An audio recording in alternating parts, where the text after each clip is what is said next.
This is a Hot Wheels Spacer Racer casting that I received recently from Brian over at B's Diecast Fantasyland. According to the Hot Wheels Wiki, the Spacer Racer was designed by Larry Wood, and it's designed to look like an outer space planet rescue vehicle.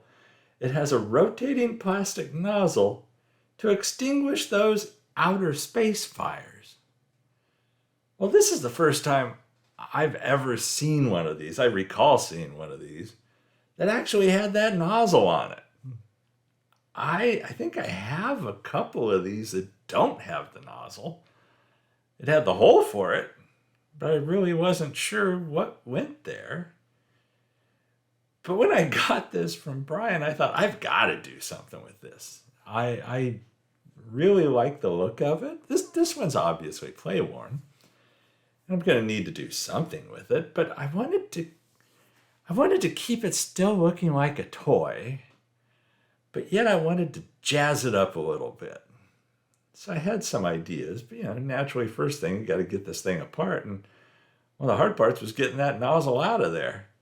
It turns out, now you see me poking a screwdriver through there to help get that nozzle out. It has a ball on the bottom of it that goes into that hole that allows it to rotate. Now you might be able to guess already that I'm going to hit this with the Duplicolor metal cast paint.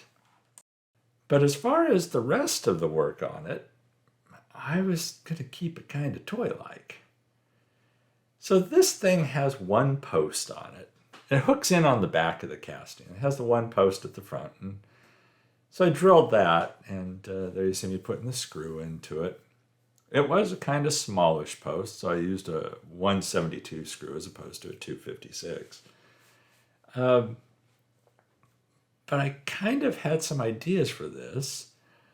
Naturally, once I used citrus strip to clean the paint off the casting, which came off really easily. Again, it was fairly well worn. Threw it in the IPA, dropped it in the IPA, which, if you've watched me do this before, isn't how I usually do this. I usually dip it in there as I'm holding it, but it got away from me. That happens. Then it was kind of tough to get it out of the jar, but once that was cleaned off, it was time to send this off to paint. And on this, I did use, and I'll show that here in a second, but I used a metal cast paint. I used metal cast base coat. I wasn't going to try and polish this up, so I used a silver base coat, then hit that with the metal cast red that I love so much.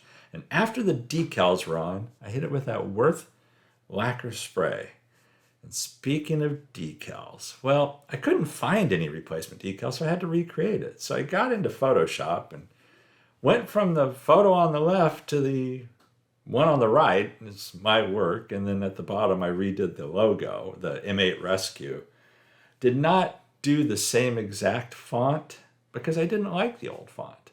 There you see, I used a piece of white decal paper with nothing printed on it to go behind the decal with the panel that I printed on clear paper. Rather than doing a white toner decal to go behind it, I just figured I'll cut just white decal paper to go into place. For something as simple as that, a square like that, I find that to be the best approach for me. Basically because it's super white. And you're going to have, at least when I do it, you're going to have two decal layers anyway. You're going to have the white toner decal background, and then you're going to have the color decal that goes over that. So you're not increasing the thickness at all by using this approach. And if you laser jet decals and you want to do color, and you don't have white toner because you're laser jetting them, you can always use this trick then too in this kind of situation. You don't have to print it on white paper and have possibly an edge to it. Just cut a slightly smaller square. And there you see how I approached it. And then naturally for the M8 Rescue on the side, I didn't like the original font that they used. It was tough to read. So I fumbled around in the available fonts in Photoshop well, I guess it's Adobe fonts that loads into it, Photoshop. Found something appropriately spacey, and kept it just white.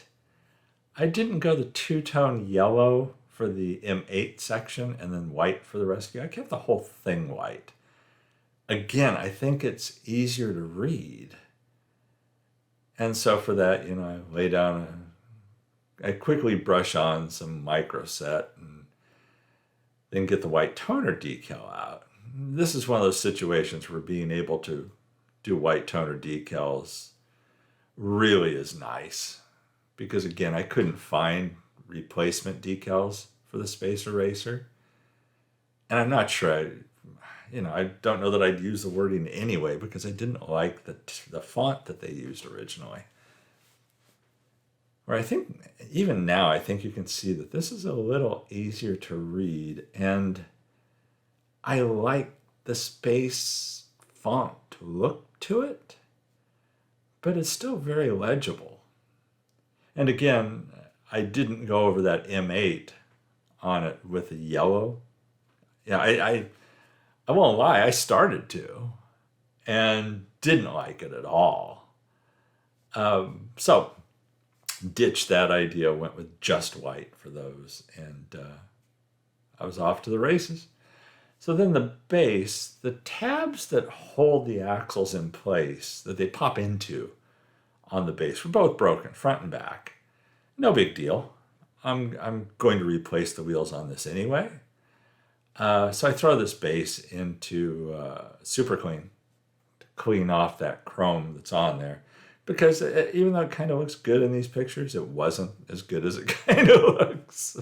It's deceiving here. I wanted to put a better coat on there. So there you see it after it's been stripped of the chrome. And I tacked in some axle tubes using CA glue. Once I had those exactly where I wanted them, then I went over that with JB Weld that you see here in this highly accelerated footage. I think, again, this is 5 or 6 times normal speed. I fill in around those axle tubes on the inside with the JB Weld just to make sure they're not going to go anywhere.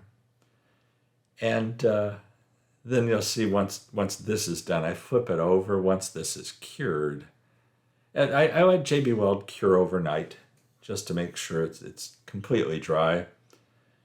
And so then, and I have tape on the underside of it that you see there so that it doesn't come out of those square holes on the bottom. Because of where the axle tubes, I couldn't just simply fill it in from the top, from this side. So I do have to pull that tape off afterwards and then address it separately, which is what I do here. And again, I just, I mix it up fairly thin and do it as smoothly as I can with the toothpick. And it ends up being a nice look to it. I didn't. You can take your time with JB Weld, and you don't have to do it sloppily. And the reason I say that is because when you saw me do the other side of this, it was very sloppy because nobody's going to see that. That yellow plastic section. I debated the heck out of this. I thought about painting it silver. I thought about just painting it yellow so it doesn't have that weird plasticky look. And then I thought, no, I want this to look like a toy. And so I'm keeping that plastic exactly the way it is, color-wise, and I don't coat it with a color, although I do pop out detail on it. And that swappiness near the front I did clean up a little bit. You don't see it, but there you see I added silver and gold detail. Same with that nozzle, that water nozzle. I added detail to that. Again, not wanting to get carried away. I could have hit it with Nuln Oil. I could have done all kinds of things. Decided not to. And then once the detail was on both of those pieces, I hit that with clear. There you see the base. I went over areas on the base, detailing it as well. I hand brushed that front canopy area with Vallejo gold that I have. I think that turned out well. Again, I clear coat that again when it's done.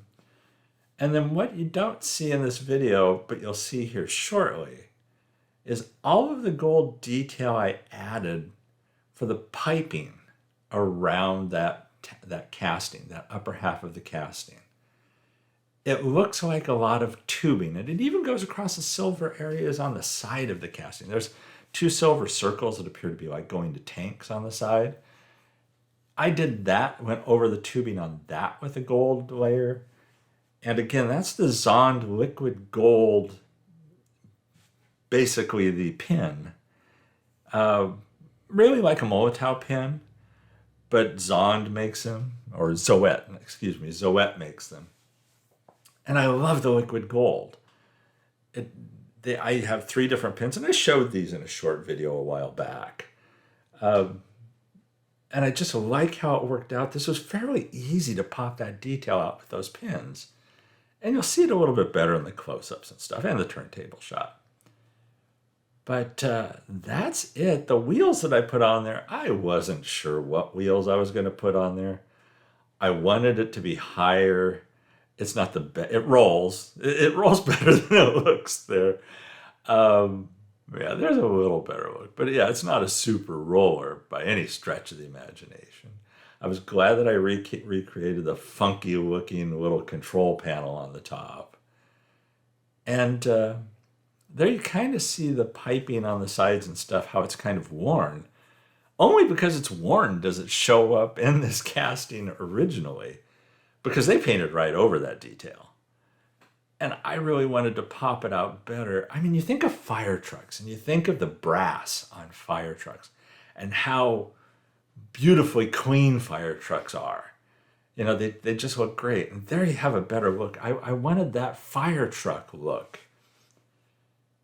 And so I hope you like this. I'm really happy with the results. And there you see how I detailed some of the base too. And I did it basically not only on the back there, but also under the front end. There's like radiators and stuff on here, or what appear to be radiators. There you see the front. So I painted those black. Some of the canopy was worn, so tried to make that better as best I could. But I'm really happy with that gold on the piping around it. I think it adds a lot to this. And I'm thrilled with the font, the M8 Rescue font, how that turned out. So I hope you like this build as much as I do. Had to take some pictures of it in a firehouse.